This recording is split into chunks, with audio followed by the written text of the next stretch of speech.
Assalamualaikum warahmatullahi wabarakatuh. Hai anak-anakku yang ada di rumah. Bagaimana kabar kalian hari ini? Alhamdulillah, luar biasa. Allahu Akbar. Yes, yes, yes, sukses. Alhamdulillahirrahmanirrahim. Setelah kalian satu minggu kemarin melaksanakan penilaian tengah semester, mulai minggu ini kita belajar lagi ya. Nah, yang semangat ya. Walaupun kemarin kalian sudah pusing ya, sudah pusing karena setiap hari belajar untuk mempersiapkan penilaian tengah semester, tapi kalian harus tetap semangat ya. Hari ini ya kalian bertemu dengan Ustazah Ayu. Kita akan belajar bahasa Indonesia, yaitu mengenal cerita. Nah ya, pasti kalian sering dengar ya cerita atau dongeng ya, misalnya fabel ya, dongeng yang menceritakan tentang hewan. Nah, cerita itu adalah ya suatu peristiwa ya, yang disampaikan, baik cerita itu nyata ataupun tidak nyata. Nah, dalam peristiwa ya, dalam peristiwa itu ya ada yang namanya alur atau kejadian.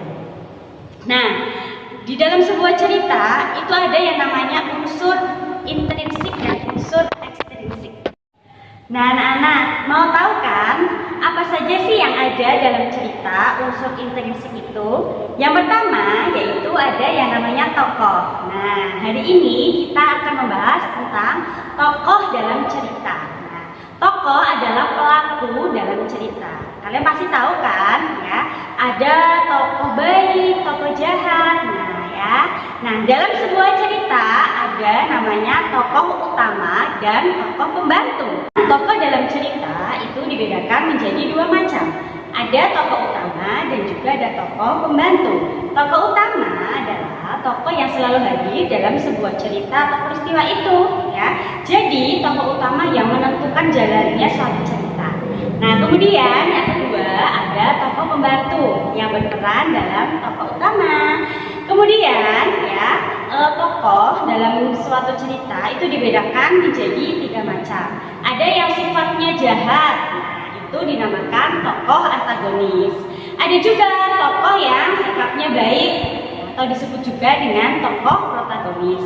Dan ada juga yang sebagai penengah, yaitu namanya tokoh tritagonis. Jadi tokoh tritagonis ini apabila dalam suatu cerita atau peristiwa ya, si jahat dan si baik ini misalnya bertengkar seperti itu, nah ini menjadi penengah atau menjadi pelerainya. Nah gitu ya anak-anak ya. Nanti kamu bisa lihat contoh ceritanya. Setelah ini ya kamu bisa lihat, kamu bisa tahu juga mana yang disebut tokoh utama dan mana yang disebut tokoh pembantu. Oke? Perhatikan contoh cerita berikut. Lalang adalah seekor burung elang yang tinggal di sebuah hutan. Suatu hari, Lalang baru saja menempuh perjalanan jauh. Ketika tiba kembali di hutan, ia sangat terkejut karena melihat banyak pohon yang tumbang. Lalang bergegas mencari pohon tempat tinggalnya. Ia pun bertanya kepada Loreng si harimau, "Di mana tempat tinggalku?" Loreng menjawab dengan sedih, "Banyak manusia datang ke hutan dan menebang pohon-pohon di hutan. Mereka menebang habis pohon-pohon yang ada di sini." Lalang sangat sedih karena kehilangan tempat tinggalnya. Pada cerita tersebut, tokoh utamanya adalah si Lalang. Karena si Lalang selalu hadir dalam cerita tersebut. Sedangkan untuk tokoh pembantunya yaitu si Loreng. Nah, gimana pelajaran hari ini? Apabila kalian belum paham atau masih bingung, kalian bisa lihat di modul ya, kalian baca-baca lagi modulnya. Bisa juga ya kalian tulis di kolom komentar jika kalian masih bingung. Oke, tetap jaga kesehatan ya.